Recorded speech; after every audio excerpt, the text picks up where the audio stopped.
ഇടുക്കി ചെറുതോണിയിൽ ബൈക്കുകൾ കൂട്ടിയിടിച്ച് 18-കാരന് ദാരുണാന്ത്യം. ചുരുളി സ്വദേശി അമൽ ടോമാണ് മരിച്ചത്. വിവരങ്ങളുമായി ഇപ്പോൾ രാഹുൽ വിജയൻ ചേരുന്നുണ്ട് കട്ടപ്പനയിൽ നിന്നും. രാഹുൽ, എപ്പോഴാണ് ഈ അപകടം ഉണ്ടായത്? വിവരങ്ങൾ രാഹുൽ.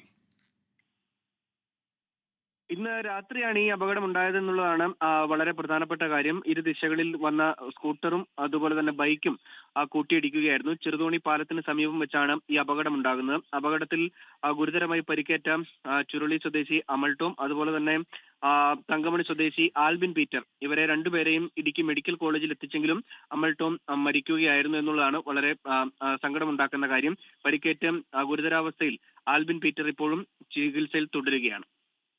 രാഹുൽ വിജയൻ, കട്ടപ്പനയിൽ നിന്ന്. ലോകത്തെവിടെയായാലും ഏത് സമയത്തും 24 വാർത്തകളും ഓഗ്മെന്റഡ് റിയാലിറ്റി പാക്കേജുകളും എക്സ്പ്ലെയിനറുകളും വിശദമായി കാണാൻ ഞങ്ങളുടെ യൂട്യൂബ് ചാനൽ നിങ്ങൾക്ക് സബ്സ്ക്രൈബ് ചെയ്യാം.